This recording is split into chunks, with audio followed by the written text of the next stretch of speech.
A very good morning and a warm welcome to one and all present over here. Myself Anuj Rabade, and today we all have gathered here once again for the seventh session of Manthan, the discussion forum started by Pravara Rural College of Architecture, Loni, under the guidance of our principal ma'am, architect Rajeshwari Jagtap ma'am. Once again, I would also like to mention that Manthan, the discussion forum, it is open for all. Let it be students, let it be academicians, let it be even professionals. This forum will discuss topics related to architecture, history, art, culture, heritage, sustainability, management, and many more. So I request everyone to please take a note of this that Manthan will be organized on first and third Wednesday of every month between 10:30 to 11:30 a.m. on our official YouTube channel Pravara Rural College of Architecture, Loni. So if you guys are interested in presenting your research, your case study, your site visit, or any other activity which you have done in your academic year, you can mail on the mail ID which has been running on the screen right now. So for today's Manthan session, we have with us Mr. Vijay Kumar Sanap sir, who is the founder and director of the TechBean Systems Private Limited. He founded this esteemed system back in the year 2011. He has successfully done his graduation in instrumentation and control engineering. Thus, we can say that he has definitely followed his passion and devotion in his work. Sir has an outstanding experience of over 30 years in the field of industrial automation, building automation, HVAC, and ELV systems. Before coming up with such a renowned idea of starting up with TechBean Systems, he has worked relentlessly with Johnson Controls as director and head, Global Center of Excellence in Engineering, for 7 years. And during this tenure, he led the organization from the front, thus surrounding himself with responsibilities and also received accolades at the global level. So has also worked with Tata Honeywell for 13 years and handled several key portfolios during this period. He worked as a general manager and BU head for Global Engineering Services, Home and Building Controls BU when he left Tata Honeywell in 2003. He even gave his valuable contribution in the leadership team who set up Global Services SBU for Honeywell India. Apart from this, he has also served at College of Engineering Pune as a lecturer in instrumentation for 4 years.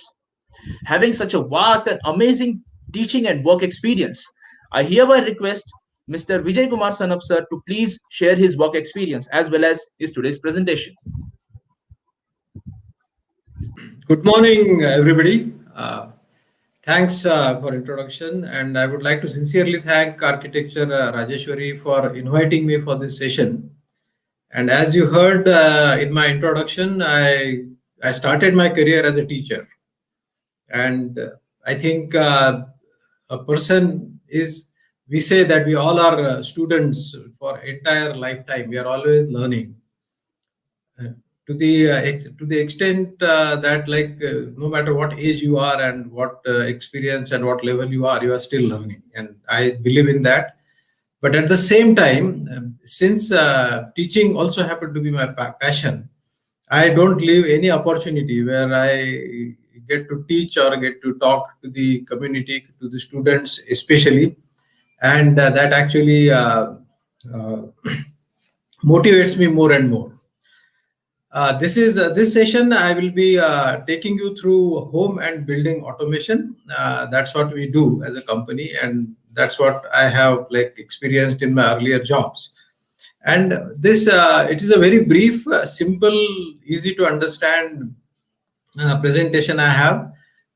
There will be slides explaining the basic aspects of the automation. I have avoided getting into a lot of technical stuff, getting into technical jargons, and so that you guys understand. Architects always, I respect architects, and I have one architect at home. My wife is also an architect, so I have seen architect how they work and their thought process, and definitely it's a very creative field, and we try to help them by doing the automation. If you go back in the history, there used to be like, if my father had to construct house, he would say, okay, I will design my own house and I will construct it. I'll get the civil contractor and I'll construct it.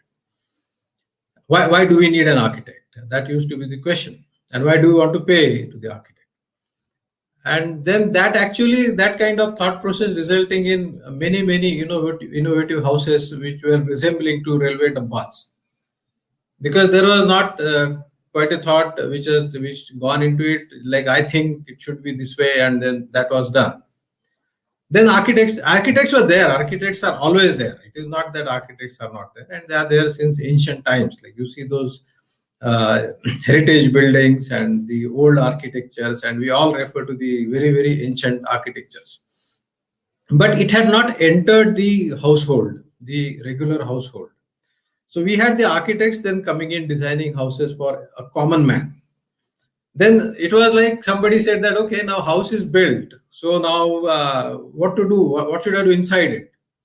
Like, how do I furnish my house? What light should I have? And what kind of plants should I have?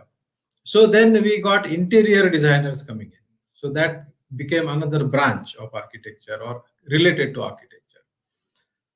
So interior designers, then once the house is built, those guys came and they say, okay, now do this way and that way and have this color and have this theme and things like that. Then that was for inside. Then for outside, we say, okay, now I want to have some good trees, good ambience, cool breeze. I want to enter my house, and also from outside, I want my house to look beautiful. So then we got the landscape community. So we have now today we have architect who designs the house, interior people who beautifies it inside, and the landscape who beautifies it furthermore and taking it close to the environment. Then as the technology started getting more and more dominant, then we say, okay, now all of this is fine, but now how are you going to control your lights?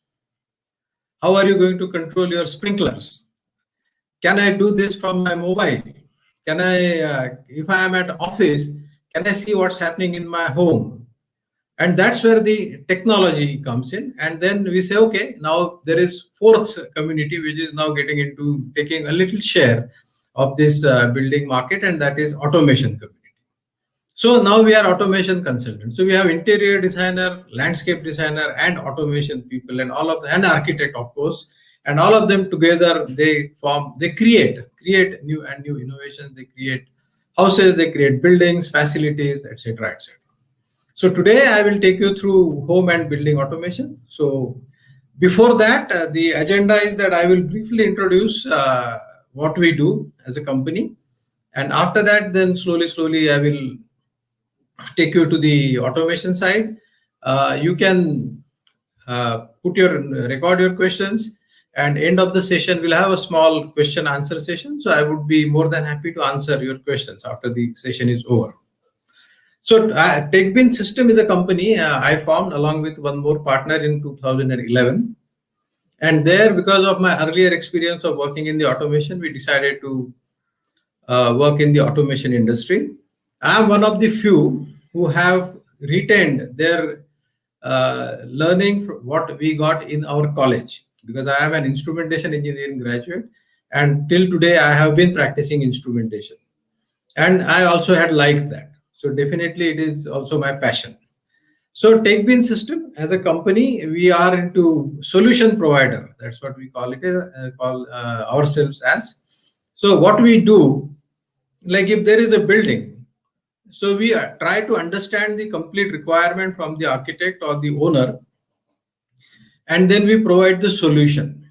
We are not the people who just sell CCTVs or video door phones or those kind of stuff. We do that, but then that becomes part of the solution. So we call that as a complete home automation, whether it or a building automation, whether it is a end-to-end solution for a home. We did automate few very prestigious houses here in Pune and also outside, or be it a building automation.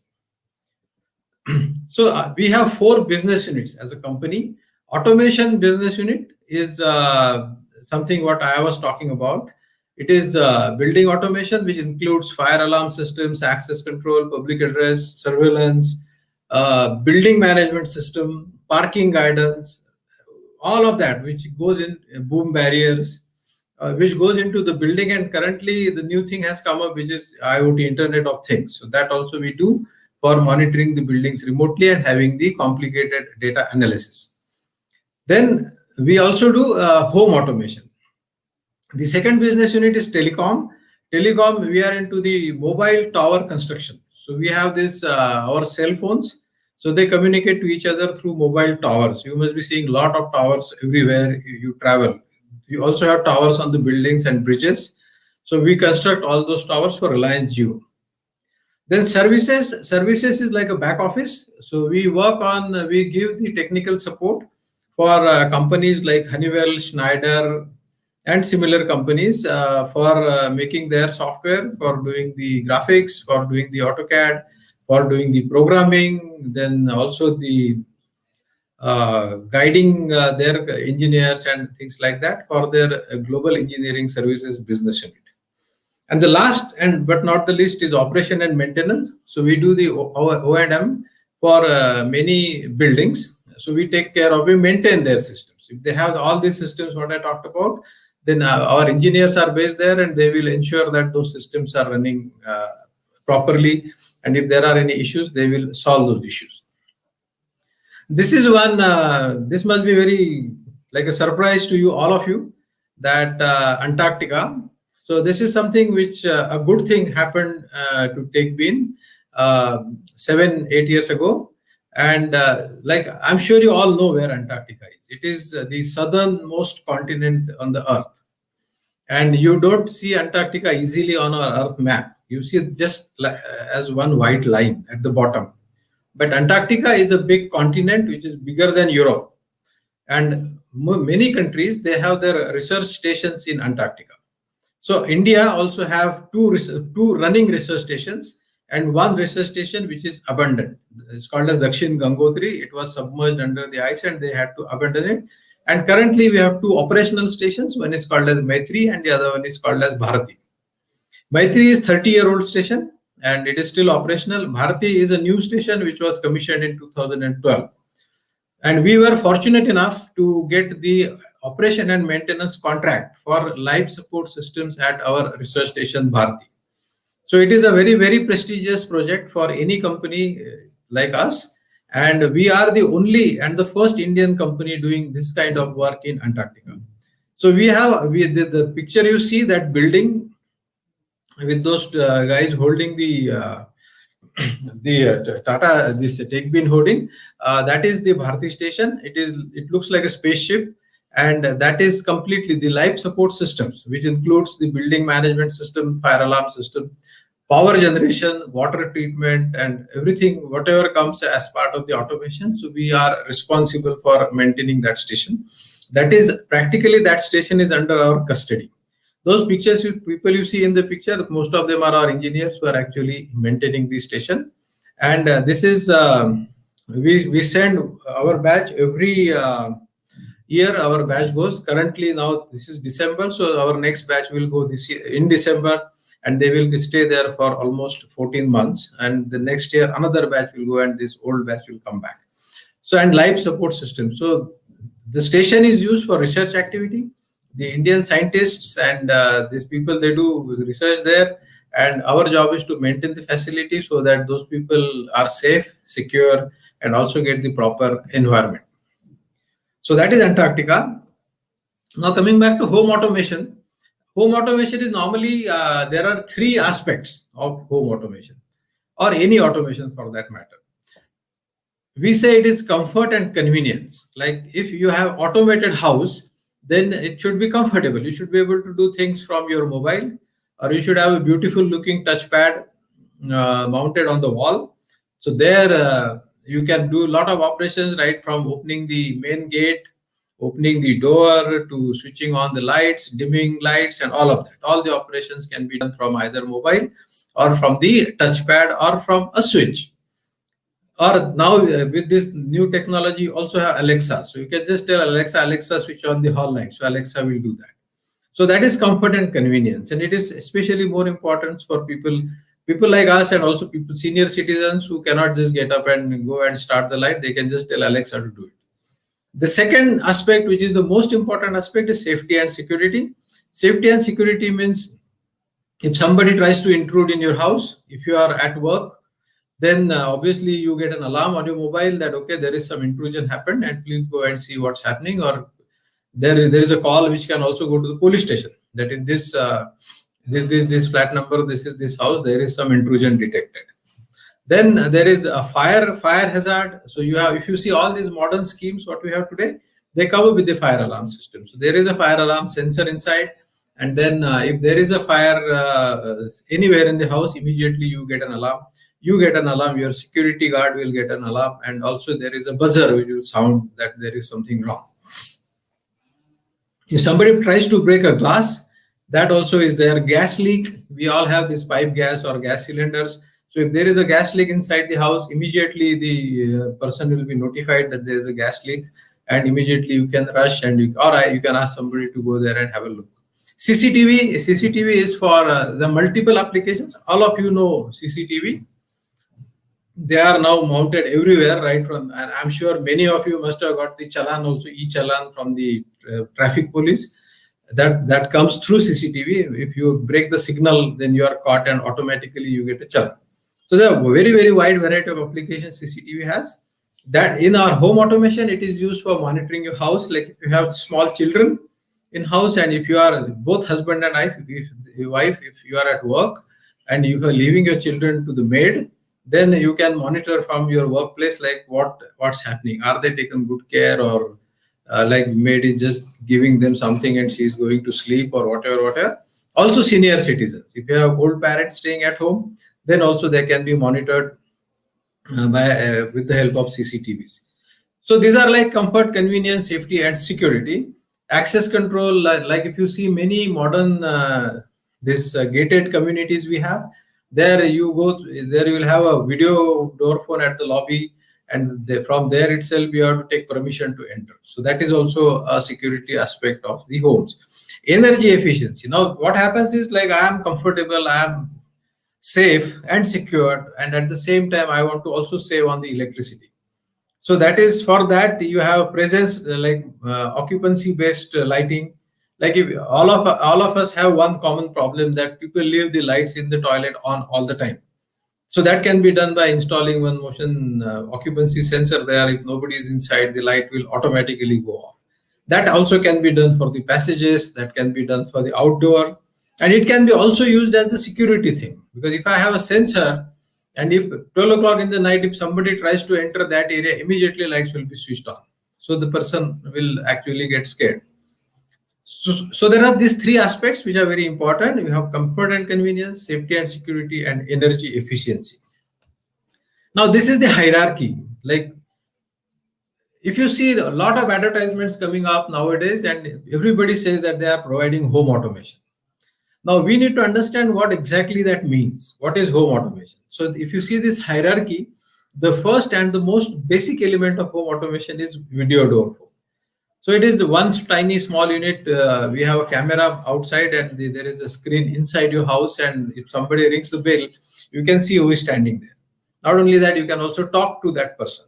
And going one step ahead, you can also switch on the camera from inside. If you see that there's something fishy outside, you can switch on the camera and see what's happening outside. So that is video door. Then you have a lobby and guard phone. So if it is a multi-storied building, apartment, or a complex, then you can have a lobby phone. Like phone is at the lobby, the camera, and so somebody presses your flat number, the actually image appears inside your house, seeing that who is at the lobby wanting to come to your place. And from there itself, you can open the lobby door, and then the person can come in. After that, the safety aspect comes in, that is intrusion, which is gas leak and fire alarms. So that is the next stage. So this is up to this stage 3. It is all necessity. Like these are the things which are important from the safety point of view. After that, the luxury starts. So obviously, the moment you want to have luxury, you have to pay more. So then as you go up in the hierarchy, it starts getting more and more expensive. So then you have lighting, then you have a designed lighting. Then those lightings, you can have dimming, you can have automated curtains and all of that. So that can be done from your mobile and things like that. Then fully automated home. Fully automated means it is completely integrated. You have CCTVs integrated, your automation system. You have your landscape automation. You have everything which can be automated is called as fully automated home, and the cost of that can even go to 30, 40, 50 lakhs for a bungalow. And yeah, but if you really, but that is very, very convenient. So these are video door phones. A few examples, few pictures of video door phones. So those are the pictures you see. There are screens and cameras. So these are the video door phones which are like they are turning out to be a good, because especially if there is a senior citizen at your place, and if somebody rings the bell, that person knows who is standing outside. This is home with an IQ. Like what we say. This is very, very important for the our interior designer friends. You have a beautiful interior design inside your house, and you want that to even further beautify the theme. Now how will you do it? Now this picture is with the design lighting. You have those chandeliers and you have that lights at various places. Some lights are dim, some lights are full intensity.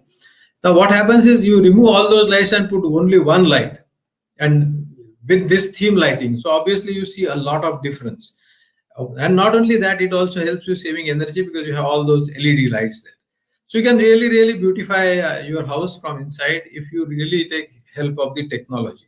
It is now the switch era. That is we had during my childhood, we used to get only one type of switch. That is that black button, and then that switch was used to be there everywhere in the house, many of them, and one switch per light. So you might have 25 switches if like there are big house and there are many lights. Now that is not required. You have a very, very nice looking panel which actually gels with your interior theme, color scheme. And sometimes you get a panel you don't even notice. It just looks like a tile or a wall tile, and then you can operate from there. If even if you don't want that, that is also possible. As I said earlier, you can have your mobile doing it or Alexa doing it. And it really, really helps to beautify the interior of any house. It could be just a one bedroom flat, or it could be a huge villa. So this technology definitely can help. The other picture you see there is all those panels which can be mounted on the wall, and different colors, different combinations are available for that. The next is curtain control. Like earlier, small curtains you could actually easily close and open with manually. Now, if you have big curtains and you don't want to go there and operate them, that can be done. They are motorized curtains and blinds, and that can be done through your mobile. This is also can be used to beautify your experience, to enhance your experience. This is about mainly about interior where they can use automation, and not only that, you can also have audio like the home theater and that kind of thing. Also, you can do as a part of the home automation. The input devices, you can use any device practically. You can use iPhone, iPad, Windows device, Android device, any touch panel, buttons, IR remotes, RF remotes, manual switches, the old looking switches. See what happens is now as we go more and more, as we get more and more modern and get into more and more technology thing, we also like to have that old experience. So that there you still people will prefer, like in some corner of my house, I want to have old looking switches. So that also can be very, very easily integrated to automation. Safety and security, you have access control. There are various devices. You can have a biometric, that is with your thumb impression. Then you can have cards, access control cards, like it could be swipe card, it could be proximity card. Then it is RFID. Just keep RFID in your pocket, and that will be detected, and you can just enter your house. Then access codes, it can be a password, like if somebody can just put on the password, and that will help you open the door. This RFID card is also used very, very widely for this auto toll. Like you have this e-pass on all these toll booths. So there it is RFID. Your car is detected automatically. It is linked to your bank account, and the money is taken from there. We also did one project in Pune on Baner Road, where it's a very, very luxurious project, and there we have these boom barriers, And if the car, the society car comes, like the owner, the resident car comes, that car has RFID tag on it, and that car doesn't have to stop. It is detected from a distance, and immediately the barrier will open automatically. And also the record is created that okay, at this time this car has entered the premises and things like that. So it is about access control. So this part falls into the safety and security side. There are a lot of things you can do as part of the safety and security, including your household appliances. If it is a geyser or if it is a mixer or all these household appliances, they can also be operated with the help of a phone. It also like benefits physical and emotional well-being. That what I mean by that is you can create a desired ambience. So like if you the kind of lighting you want, that you can set. You can do it from your mobile, or it can just happen. You can also do it time based, like 6 o'clock in the morning, I want these two lights to be on. So like that, I want my wake up call to come from the system. That can be done. So it definitely benefits your physical and emotional well-being. Like if it's a big hall and on corner of it is there's a dining area, you can have a theme which will just at the dining time you can have dining table lights full intensity, and the rest all the lights are at 50% intensity. So that also creates a it creates that a restaurant kind of ambience, and it helps you. It's a very soothing thing what happens. So overall it enhances quality of life. When we do the automation, there's a lot of safety features which are incorporated into it. So it reduces risk of accidents and injuries, like somebody getting an electric shock, because all these automation devices, they are low voltage. So even if you touch them, nothing will happen. You will not get an electric shock. But the earlier plugs, if you by accident, if there's a leakage, wire short circuit, anything, definitely there is the danger of having any accident. And in all, because the quality of life is improved, it also reduces the medical expenditure because it keeps you positive and fit. Video door phone, as I said earlier, it shows you who is at the door. You can talk to the visitor. You can remotely open the door if you are there. It goes to the extent that if you are doing something on the terrace and if somebody rings the bell, so you can have that image also on your mobile. So just sitting there and don't even going to the door, you can open the door. You can also view, like if you're traveling, if you are like abroad, for example, and somebody rings your bell here in Pune. So from there you can see that okay, somebody rang my doorbell and who is at the door. If I am in America, I can see from there that who is ringing the bell, and from there also I can open the door if it is configured that way. Also, there is if the lift automation, lobby automation, all of that. If somebody is stuck in the lift, from there there's a camera. The person can talk to the people outside, and then you can actually rescue that person. CCTV, as I said earlier, the CCTV is very, very vital, and it has become so common that you will find CCTVs everywhere. And now it is being clubbed with artificial intelligence. So there are now CCTVs coming up which are used for parking guidance, which are used for counting the number of vehicles, which are also used for, like, to the extent that there are very, very expensive cameras which are available in the market and backed by AI. And those cameras are like, they can tell you that, okay, I want to see a woman who was wearing a red top. So I want to trace that person. So it can actually trace that person. It can detect whether that is a man or a woman, and it will tell you where that person had moved in the area at what time and all of that. So it has become very, very important. You have these CCTVs everywhere, at train station, at airports, at home. And home, as I said earlier, that's the where it can be very, very useful. The three types of cameras which are displayed on the screen. The first one on the left side is Hikvision written there. That is a dome camera that is used for indoor application. The middle one is called as PTZ camera, point, tilt, and zoom. So that's a very large size camera, and it is normally used outdoor. And you can actually zoom or change the angle from the screen, and you can see what's happening there. And the rightmost one is called as bullet camera, which is used for passages and lobbies and things like that. Then, as a part of safety and security, you have the intrusion. Like as I said again, that you have somebody intruding your house, it can be detected very, very immediately, and you get an alarm. And the first one, red dot, is a panic button. So that is, you press that button and immediately a call will go to the person that there is a panic. This is mainly used for senior citizens and children. Like if there's an old person at the house and if that person has some issues, he or she can press a panic button. Then the next one is the occupancy sensor. Like if somebody enters into the house, then immediately that sensor will tell you that there's somebody. Then the third one is the magnetic contact. So if somebody has forcefully opened the door, again you will know that the door is open. And the last one is also called as motion sensor. So that is also just to know that there is somebody there. And also there are things like glass break sensors, gas leak detectors, and things like that. Utility, as I said earlier, utility plugs that can be controlled. So there is no switch there, so you can do it from mobile, and mobile will keep on giving alarm that there is a live current passing through that. And after some time, if no response happens, it will switch it off. So that includes a great deal of safety into that.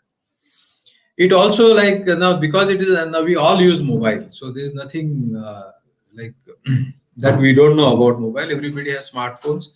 So it also makes you the reminder for medicine. Again, if there are senior citizens, it will say, okay, this time to take this tablet and that tablet. Then the medical checkup schedule, automatically the call will go to the clinic, appointment will be taken, and things like that. There is a thing called cyber nurse. Now, this is something which had come earlier, and now in this COVID situation, this was more predominant, because if you are like, we all were under lockdown, we all have experienced that. And when we are at home, and if something happens, then some of the hospitals in Pune and also other places, they had started some scheme that, okay, we will take care of you, we will keep on calling you, we will have a video call, and we will we will take care of the patients without even visiting your house. So that is nothing but the cyber nurse or a cyber doctor or whatever you call it as, and that is also can be used with the help of technology. Then energy efficiency, this is a sensor which actually detects the occupancy and operates the lights accordingly. Now all the pictures I showed, they are office pictures. So this is very, very important in the offices where there are not many people but lot of lights. And with these sensors, it is like these sensors will switch off the lights when there is no occupancy, and with the help of that, you can reduce your electricity bill by at least by 20%. And that is a great. It's not just a saving of money, but it is also helping the environment. And now what happens is there is a thing called net zero buildings. And this is a new thing which is part of this Mr. Narendra Modi, our Prime Minister. He has introduced a new concept called Vaibhav. And in that, this is one of the agenda is to have net zero building. So it is like using the minimum electricity from the fossil fuels. So you use renewable, you use solar, you use windmills, you use the bio generated electricity and make it net zero. So that is being, so this kind of themes, like you have sensors that will help you achieving that goal also. There is one example I would like to share here at that Infosys, we all know. So Infosys has a 10-storied car parks. There are 2 car parks in their phase 2 Hinjawadi campus. And what happened once when I had gone there, just as a part of the business development, and like the guy whom I wanted to meet, like, okay, he said, you park your car in the parking, multi-storied car parking. So I went and parked my car there. But then the idea came to my mind that I don't know which floor I should go. And I asked him, how your guys know that which floor there is a place vacant and they should go and park car there? And that technology is available. So he said, yeah, but we don't have it installed here. So what happens is at 9:30 in the morning, when the parking is full, people go, they climb all 10 stories and then climb down all 10 stories, and then they have to park their car somewhere else. So then I suggested, okay, let's install a system. So that's what we did. And now we have their systems at the entrance itself. You know that, okay, at 5th level, there are slots vacant. So you go there and park your car. Now what happens is that they had lights. They had those T8 tube lights everywhere, hundreds of them. Because the one car park is around 2,500 cars, so it's a quite a huge building. And then I asked them, what do you do about these lights? Because you don't need those lights in daytime, but night, what happens? So we say, yeah, our security guys, they switch on all the lights at 6 o'clock in the evening and they switch them off at 6 o'clock in the morning. So then I told him that you are wasting so much of electricity. Why do you need all these lights on? Because there are hardly cars there in the night. So then he said, okay, then can you suggest something? So then I said, okay, I have this. This is almost 7 8 years ago. So these sensors are not very common at that time. So I said, okay, let's have this sensor-based lighting. So we got that order, and then what we did was we had all these sensors installed in their parking area, and the mandatory lighting, that is around 10% lighting. That lighting only was kept on all the time, and then the other lights were like the moment car enters the premises, the car was detected by the sensor. So all the lights where that car goes, they will be switched on automatically, and they will stay on till the person comes out and goes out of that premises. And that resulted in 70 to 80% of saving of electricity bill for that building. And these are the things which are very important, and not just Infosys, we saved their money, but we also helped the environment. So that is a very, very classic example of this kind of application in automation. Energy efficiency, if you go back again, it is in all households now we have LED lights. LED lights consume at least 40% less power than CFL. So there is a good amount of electricity saving there. Not only that, the LED lights can be available in various colors, various themes, various shapes and sizes. So it not only saves energy, also beautifies your complexes. Then you have lux-based lighting, sensor-based lighting. Lux-based means if you are if the window is open and there is enough light inside, then automatically your inside light will be switched off. So it will check the lux level and accordingly it will operate the lighting. The other part of energy efficiency is not just lighting, but also with the garden watering. Like your sprinklers, for example, you just start the motor and then it keeps on going on and on and on. So there you have time based, like, okay, I want to switch off my sprinkler in 3 minutes or whatever, or moisture based. It actually checks the moisture in the soil and then decides whether to start the sprinkler or not. So what do I automate in my house? So whole bunch of things, so many things I can automate. So this is like a summary of one slide summary of home automation.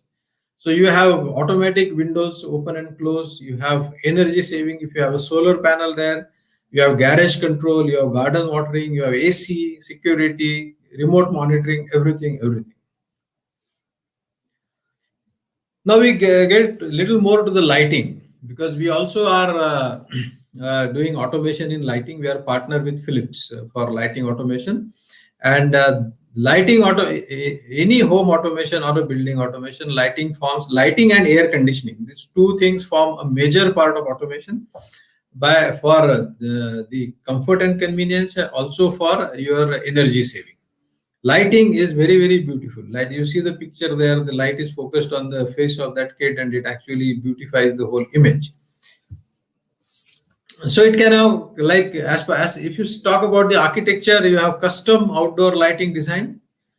When that can be operated with smartphones, you can have zoning, you can dim those lights, various colors combinations on patio, poolside, garden, outdoor dining, or any recreation. Like for example, if you have a party, Saturday evening, your children, like your college going kids, they want to have a party. Now there, they will have a different lighting. So that can be just one keystroke. You can have the entire ambience changed. The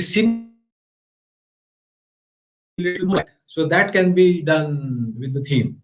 So all of that, any combination is possible, and that is something which can be done on mobile or on any device. Not only that, you can also have, like, on Monday, every Monday evening, I want this garden to look more green. So that kind of programming can also be done. Like you can have, okay, automatically, like from 7 p.m. to 8:30 or 9 p.m., you will have that theme light on there outside. So anything is possible. You can have groups, you can have one part of the bungalow light this way, other part light that way. And it is not just that, it is also like if you are outside, for example, you are traveling as a family and the house is locked. So you have to, sometimes what happens, like these houses are generally marked by these thieves and they try to steal something, they get into your house and try to steal. So for that also there is like, you can have these lights on time based, like every evening 7 o'clock I want lights to be on, or I want some music to start. So then outsider will think that there's somebody in the house, and that can actually stop people trying to barge into your house. Festivity, with Diwali, I want to have a different lighting. If it is some other festival, I want, so all of that, anything is possible. So what do you say? Create a resort in your own or your client's backyard. This is just like three types of light control. We have occupancy based, which is normally used for toilets, staircases, and common areas. Then you have daylight control lighting or lux based lighting, that is indoor, outdoor, and again landscape lighting. It is either lux based or theme based. These are some of the examples. You have the automated outdoor lighting. Again, that those colors can be changed and it makes more and more beautiful. Facade lighting. Now, facade lighting, all the architects, they know, you guys know this very well. And all these heritage buildings and even the new buildings, this facade lighting, and people spend a lot of money to do the facade lighting. And it actually makes that structure very, very prominent and beautiful. The picture we see here is Rashtrapati Bhavan. So that is the facade lighting, which we are partner to Philips. This is done by Philips. So I got those slides. And yeah, so it is a very beautiful facility, and you can also make it to look even more beautiful. Like if it is the 26th January, you can have a tricolor theme, or like it changes. Like if it is a Eid, then you have a greener shade to the entire building. So all of that is possible. This is our VT station. So this was again this is a tricolor theme, and this lighting was done for the Republic Day or any of those kind of occasions, and it is still there. Like they can have this theme at any time. This again done by Philips. This is landscape lighting. Like if you have in the evening, you highlight a tree or some area in your bungalow, and then you can actually, as I said earlier, party theme or just a silent theme or any theme you can have. This is outdoor lighting and landscape lighting for outdoor sitting. Like you create a theme of a garden restaurant in your own house. So that is something which can be done. If you want, you can change that. You can change the color. You can make them happen automatically. So all sorts of combinations are possible. This is swimming pool. So that's how you decorate the swimming pool. You do the lighting. This is pathways. So there are various things. Like the moment you have lights and you have automatic control of lights, you can actually do wonders with. And if there's a good designer, who are naturally you guys, the architects who tell us what to do. This is not designed by us. This is told to us by people of your fraternity, and we just implement those suggestions and use technology to do that. This is tree. Irrigation. Another thing is irrigation. That is like if you talk about landscape, the landscape design, then there are majorly two parts where technology can help you. One is obviously what we covered just now is lighting. The other one is irrigation, like garden watering. So there you save water, and it is not just saving water, it is also protecting those plants. Like some of the plants could be they need less water, some of the plants need more water. It also varies from season. If it is rainy season, you don't want to have so much watering the plant, and that all of that can be done with the help of a technology. Another example I'll give you, there is one bungalow at Forest Trail, and the owner of the bungalow say lives in Prabhat Road, and for them the bungalow is a weekend home, because Forest Trail, if you know, it is near Bugao, and this is Paran Space Schemes. It's a very scenic society, and a lot of people have holiday homes there. So what they wanted to do was that they had problem because the plants were dying. They said, okay, do something. So what we did, we designed a system where we did also did the water level check. We had the pump automatically operating, filling up the overhead tanks. And then we created the automation for the drip irrigation. So then we had a couple of lines, and based on the requirement of the plant, then okay, this plant needs this much water. Accordingly, that thing was done, and all of that could be done from the mobile sitting at your home. And if anything is wrong, if pump is not operated, if a tank there is no water in the tank, then there will be alarm, and then you can actually alert the attendant who is on location, and he can go and have a look at it. So this land, this water, like irrigation, is very important aspect of landscape, and that can be greatly automated by using the technology. You can set up the customized zones. It can go to the extent that you can feed in the calendar, and you can feed in the season, and accordingly it will operate. Like if it is summer, obviously more water will be given. If it is winter or rainy season, less water will be given. It also can take the information from the local forecast. That has not yet happened in our country, but outside it happens that you get the local forecast, you take that as input, and then accordingly you decide your watering philosophy. So all of that is possible. And there it is like sprinkler scheduling. You have time-based, theme-based, or moisture-based, and drip scheduling, same thing. Sprinklers can also be used as decorative elements. Like, and they really, I personally like, if I go to any like big building or a premises, and if I see sprinklers on, it actually creates a very, very different feeling. And you get that cool breeze coming from those sprinklers, and also to look at them is also very, very beautiful. And that can be used. And there, like, you can have various themes. Like you have various sprinklers scheduled based on the time cycle, or based on the time of the day, or the festival, or things like that.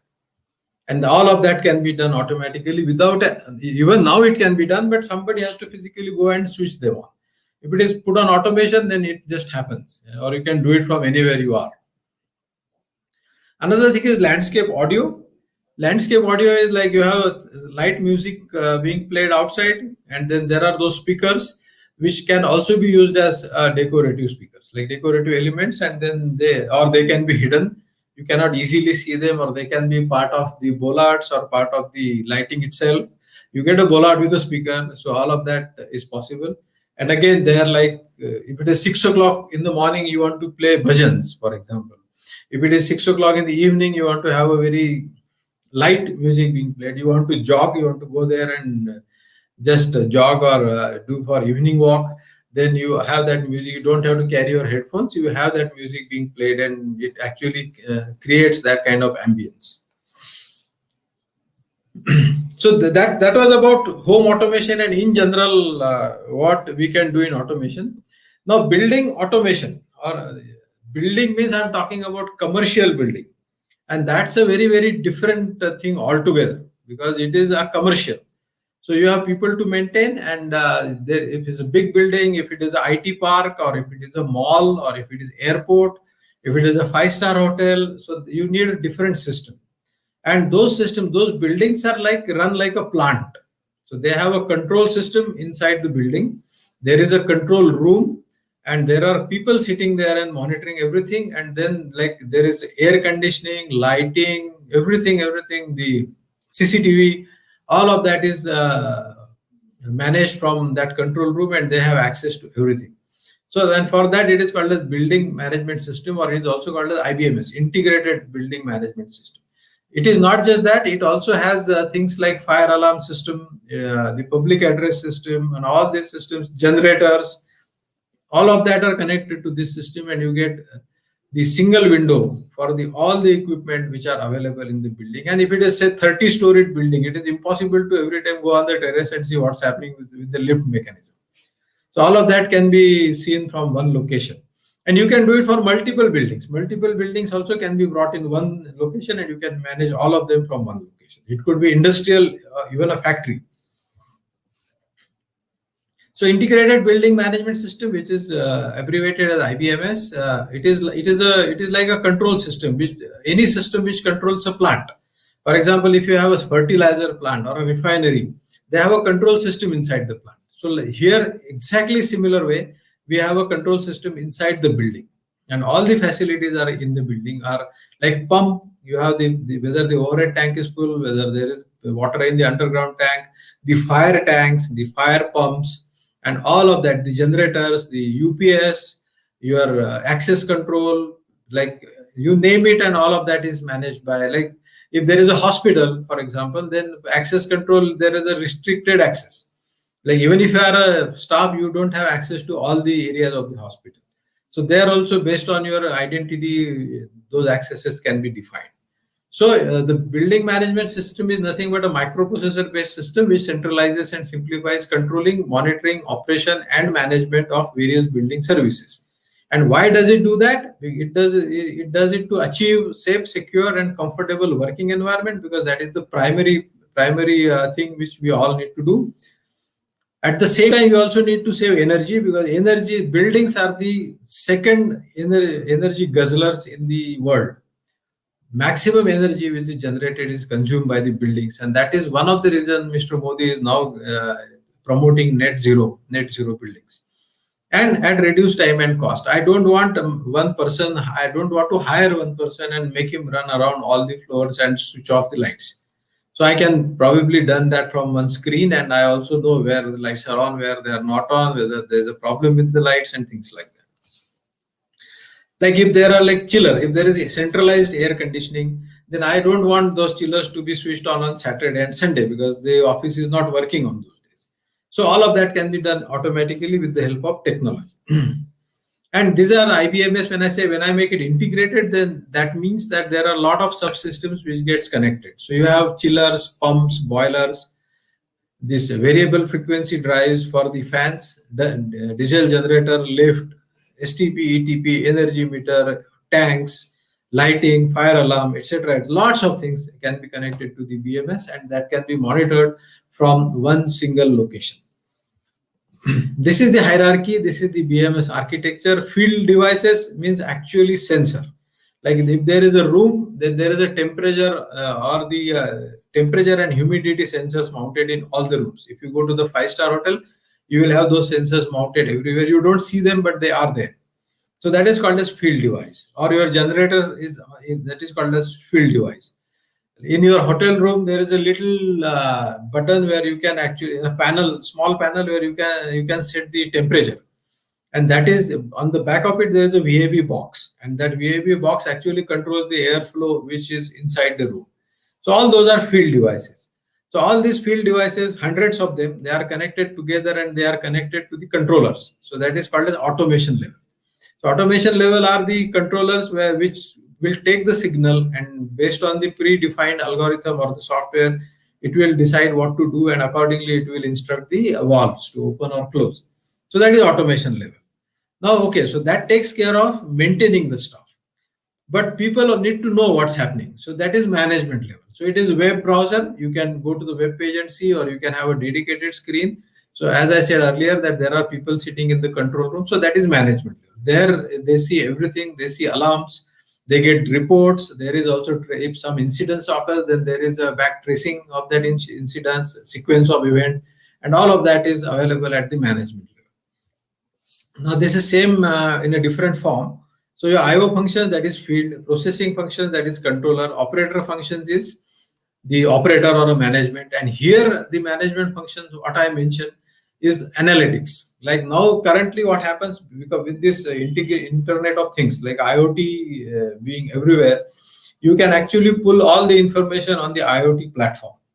And what happens is, if there is say one hotel, one say Hilton group of hotels, and if it is owned by a single owner, like I own a hotel Hilton in Pune and also in Mumbai and also in Delhi, and then what I do, I have my office and I can pull information of all these hotels at one location, and I can manage all maintain all the hotels from one place. If something happens, I get an alarm and I can immediately alert the concerned person. And that is now possible with IoT. And not only that, we have a data analytics.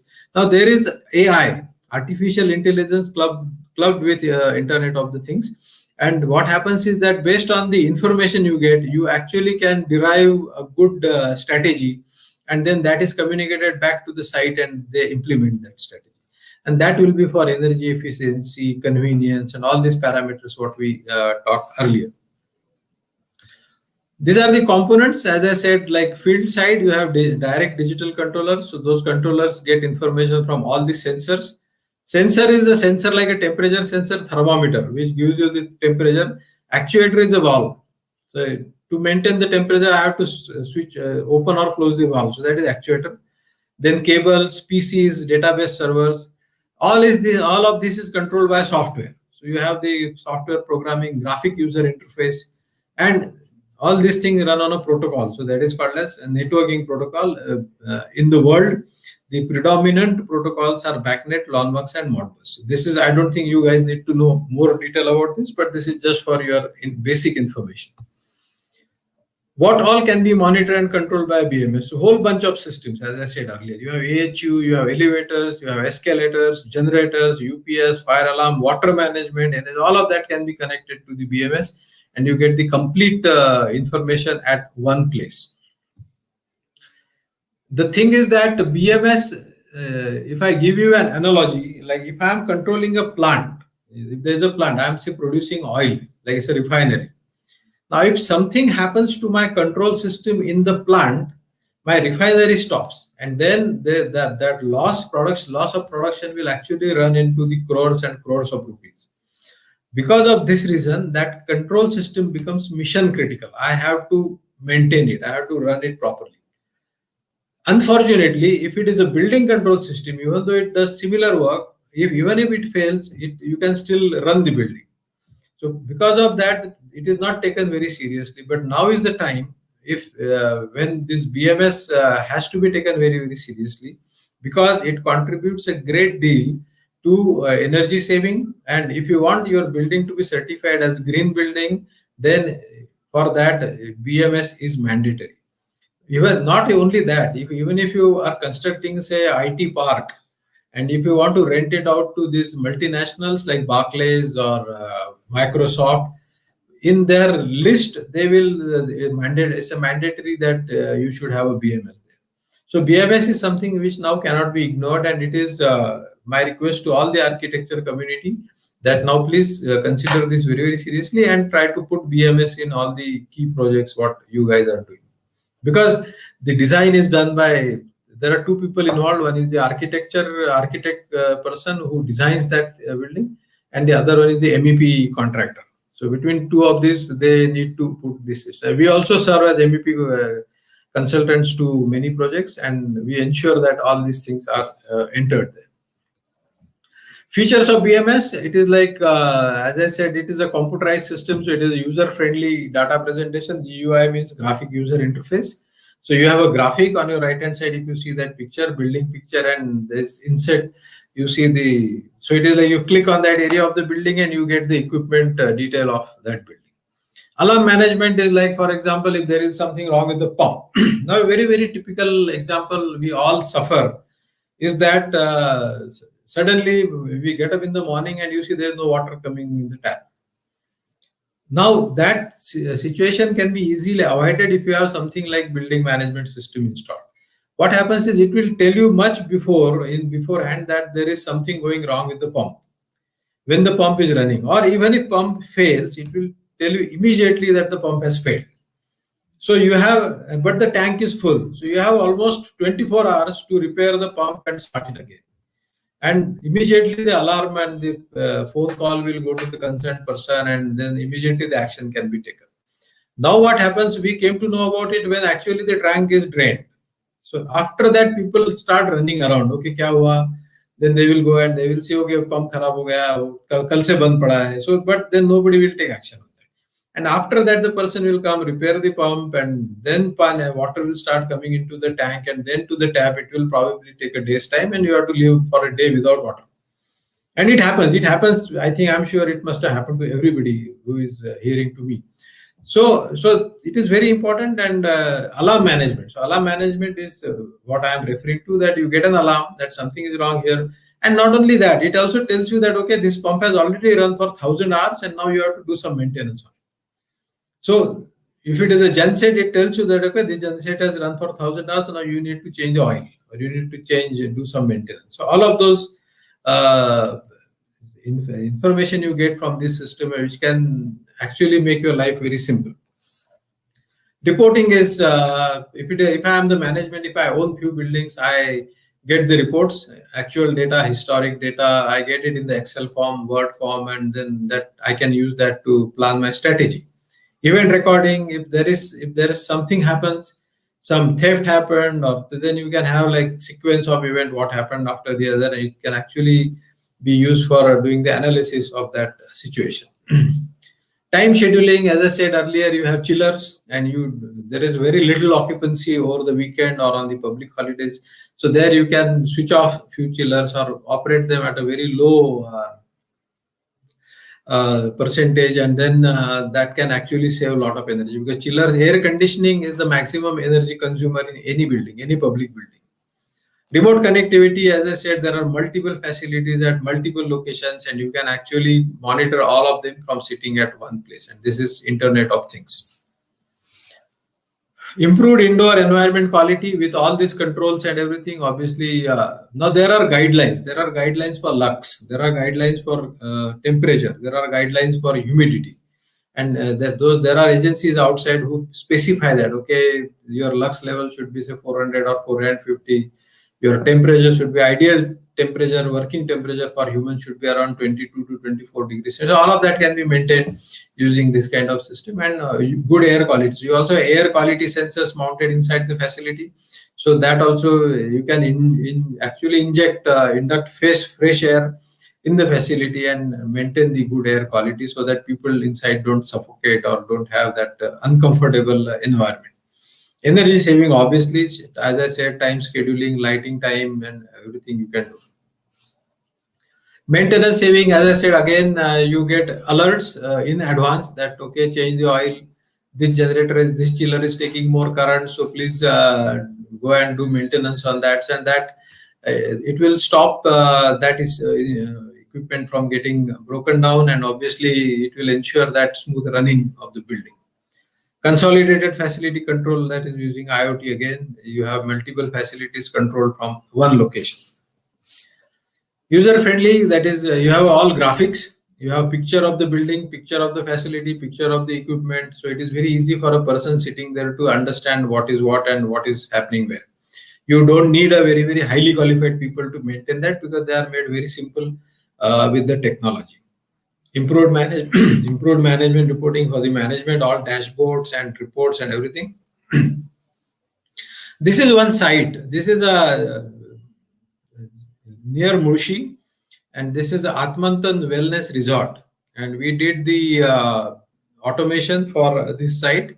This is a resort spread over 45 acres, and 45 acres hilly terrain. It is like it's very beautiful, but there are multiple buildings spread over all these 45 acres, and we have controllers mounted in all these buildings, and all of them talk to each other, and everything is maintained from a single control room. And imagine a situation that if you really have to make a person run taking register and pen and going to all these locations and taking readings, it's just impossible, because there are it's a hilly terrain, so it's not just plain. So, and with this kind of system, it is very useful for them, and they are actually yielding good result. Not only the convenience, but also the energy saving, the room occupancy, and all of it. It's a resort, very expensive wellness resort, and this is one of the prestigious project what we had done.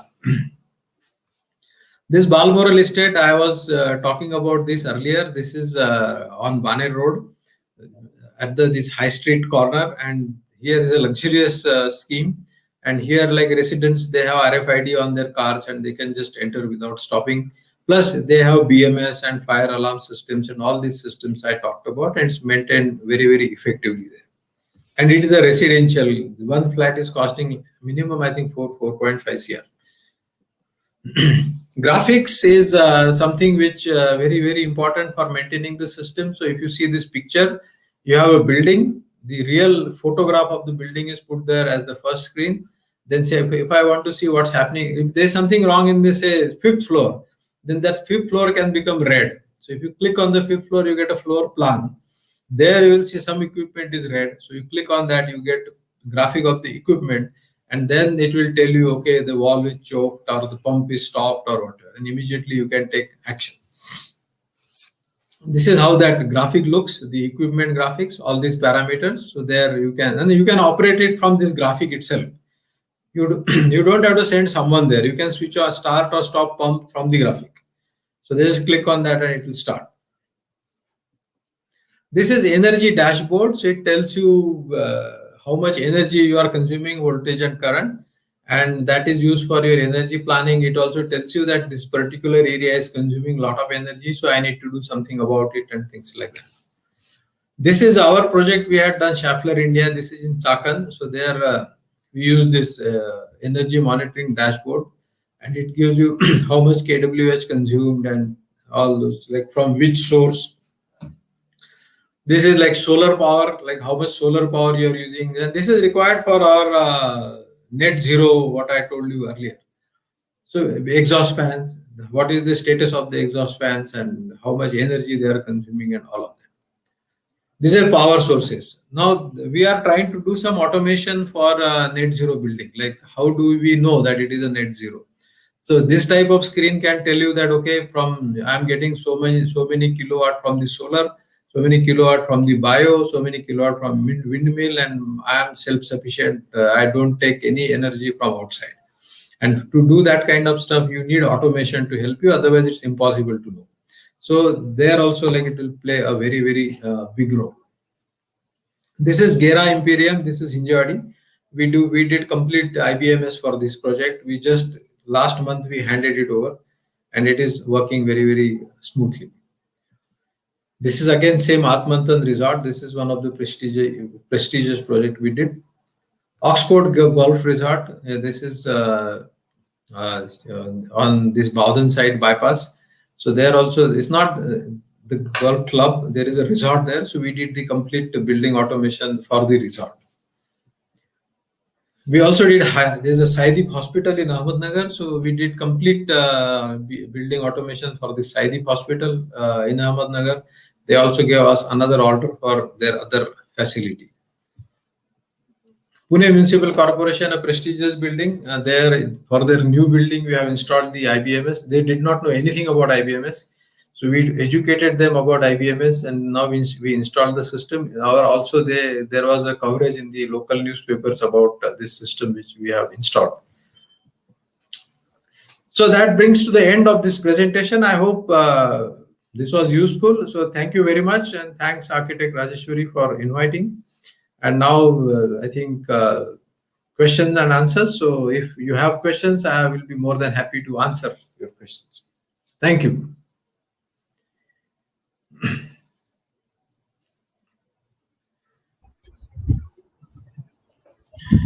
Thank you so much, sir. That was a really very nice presentation, and the topic was really very interesting. Now I request Architect Rajeshwari Jagtap ma'am to please proceed with the question answer session.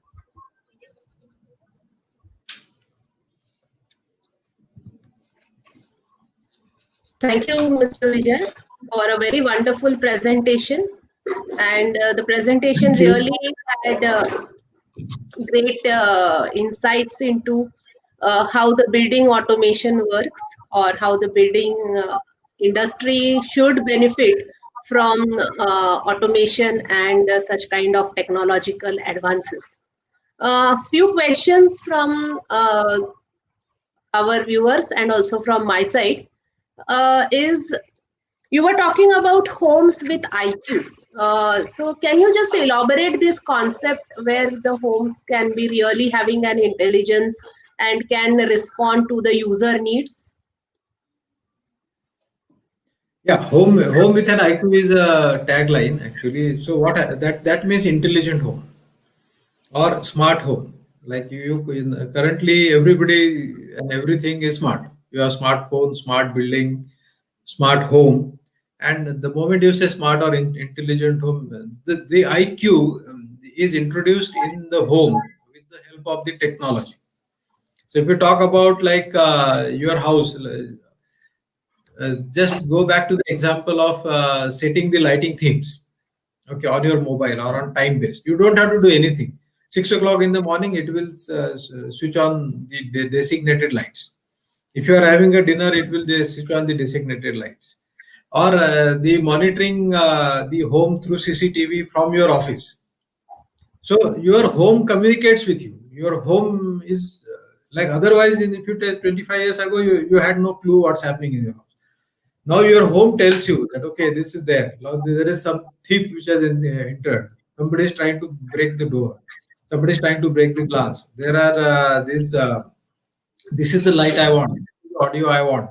So it is all the things which are programmed with the software and all, and then it communicates with you. That puts a lot of intelligence in you, and that is done through technology. That's the reason we call that as home with an IQ.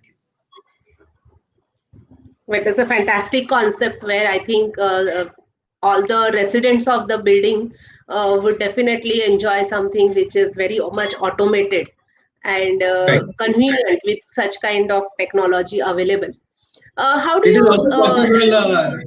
It is also possible that if you have video door phones connected to each other, and if there is some message which has to be sent from the society management, now there are WhatsApp groups, but earlier, like, so it could easily go on a video door phone and you can get a beep and you can say, okay, now there is a society meeting at 6 o'clock in the evening.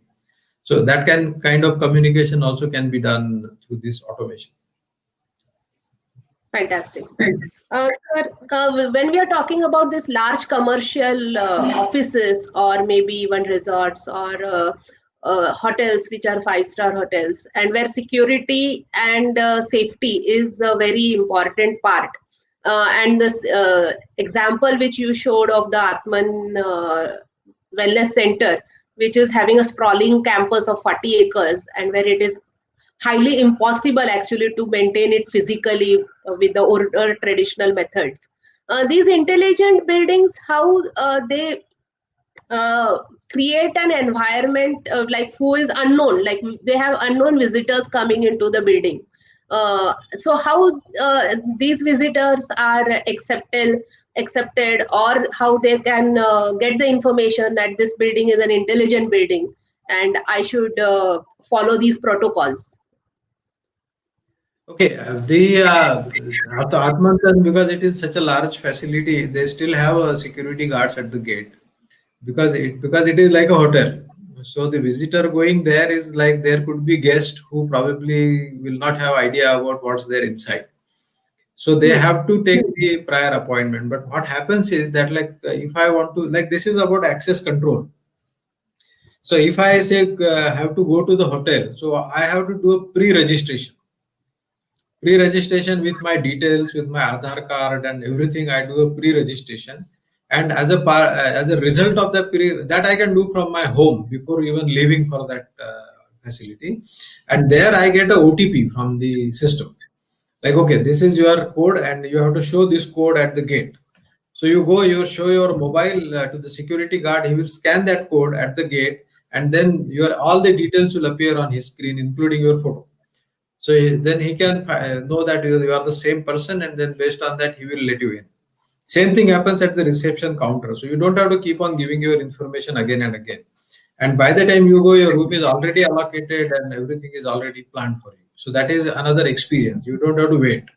Or if there is some waiting period, then you will get a message that, okay, sir, you are welcome, but you will get your room at 2 o'clock. Something like that. So that is the experience you get through automation, and it is very secure because your photo is there, you are there, your credentials are already verified, and you get as a result of that you get that OTP which comes on your mobile. So by all means you are the same person.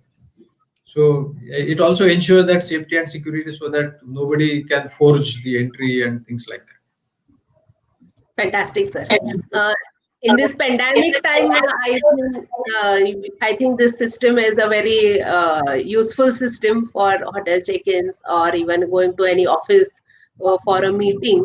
So how do you benefit or how do you feel the value of this automation in times of pandemic like this? Pandemic, the automation is very, very important because they have now come up with the remote access control systems. And that is like even earlier it was there, but now it has become more common. You have to just stand in front of the machine, and it will either scan your eyeballs or your face, and then you will be recognized, and then you will be allowed to go. So that is that is there, or and then you have this OTP method to verify your credentials, and then based on your photograph you can be scanned again, and then you don't have to touch anything, you just have to go and stand there and you are allowed. That's what is required, because you don't want that infection to spread. Yes. It will at the same time it will also take your body temperature. Yes, definitely. So again, this technology is going to help us to recover from this fear of the pandemic also. Sir, this building management system, which has been talked about for a very long time, but its acceptance seems to be low. But now, when these projects are getting very large, such kind of townships are coming up, or IT parks are coming up, even logistics parks are coming up. So, building management system benefits are definitely more in number, but again, for vehicular traffic and maintenance, how do you think it really adds value to the customer? See, BMS is all these subsystems can be connected to building management system. So they have the data at a central location. Now, what happens? I gave you example of Balmoral. There we have a system where RFID based entry is there.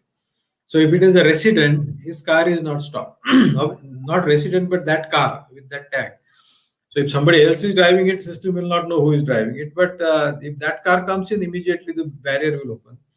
And if the car is not recognized, then the barrier will not open. Security will get an alarm that there is a vehicle waiting outside. Please go and check.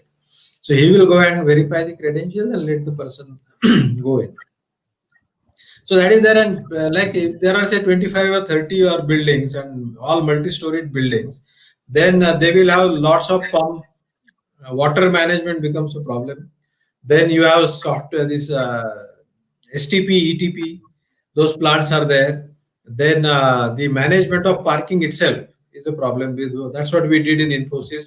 So all of that can be connected to BMS, and immediately these people will have all the information. They will have alarms, because if there are say 20 pumps or 30 pumps in the facility, it will be very difficult to find out which is gone wrong or what life, how many running hours for each pump, generators and all these equipment.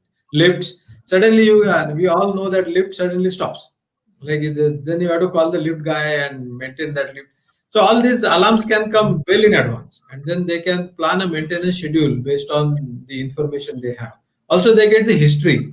Like for example, if I buy something from one particular vendor, and if those things are failing again and again, I know that that particular vendor has supplied, so I can actually blacklist that vendor. So it can also go to that level. Okay, so I think this is a very, very useful information that our students will definitely like to know. Sir, what do you think as architects, further knowledge base, or what knowledge base or what level of information is required for an architect to take a decision to go for a building management system, or this kind of intelligent IoT based systems? Like architects are the people who create budgets at the start of the projects, or they create designs which are functional in all aspects. So what level of information or knowledge base should an architect develop to convince or to propose such kind of a system in the project? Because it is, if the architect knows it, then he can propose it. That is what we feel, any services in the project. So just guide the students or the professional architects who are here to understand that at what should be their knowledge base till that they can propose such kind of a system in the project. Okay, my take on this will be all the commercial buildings, I think, should have BMS. Now, there is no thumb rule that so many square foot, then only you have BMS. There's nothing like that. Like there could be we did one bungalow. It was not it was a large bungalow. Okay, maybe total around 12,000, more than 10,000 square feet. So for that kind of facility, definitely you need a BMS. But if it is a small house, you don't need it. But now you don't have to go for full blown BMS. BMS is expensive system, not very expensive. If you talk about the complete budget of the building, It will be not even a 0.5% or 1%, 0.1% maybe. So it is not that. But if you have a smaller facility, there are smaller systems available. So you don't have to go for full BMS. So what architect needs to understand is that what is that he or she requires. Now, based on what information I told you, all this information is possible. So from that, what is needed for that particular client, and if that thing is conveyed to people like us, then we can suggest that okay, don't go for full BMS, because we are also concerned about the budget of the client. So we'll say okay, don't go for. We only say that don't go for full BMS because that will cost you maybe 15-20 lakhs. So go for this system which will just maybe 1 or 2 lakhs, and that system will do the job. So that there are small controllers available which can do many functions what I told you, and you don't need IoT or you don't need those kind of frills. So you just have a small system which can still do the job. Like for pump, you can have one small controller costing few thousand rupees controlling pump, IoT enabled. It can send you SMS on your mobile. So it is about automation, and BMS is, that's the reason I separated BMS for commercial buildings, because that's where they can afford BMS. Yes, definitely. I think this is a very good benchmark or guidance as to how to suggest such kind of a system for various kind of projects. Thank you, Vijay sir, for your very much good insights, and I think it will really benefit or intrigue the students to know more about building management systems or intelligent buildings and the automation, which is here to stay. This technology based systems in the building are here to stay, and they have a long future in our building infrastructure design. So I thank you. Over to you, Anuj. Thank you very much, Rajeshu. So at the end of this session, I would like to thank our fellow speaker for our today's Manthan session, Mr. Vijay Kumar Sanap sir, who took out his valuable time for all of us and presented such a wonderful presentation on a really very interesting topic. I would also thank our principal ma'am, architect Rajeshwari Jagtap ma'am, for starting up with this Manthan session. Also, I thank architect Praveen Zamdade sir for technically hosting this event. Without them, this program would surely not have been successful. And last but not the least, I thank all of you for joining the live session of Manthan with us. Hope you keep joining with us further as well. Thank you. Thank you very much.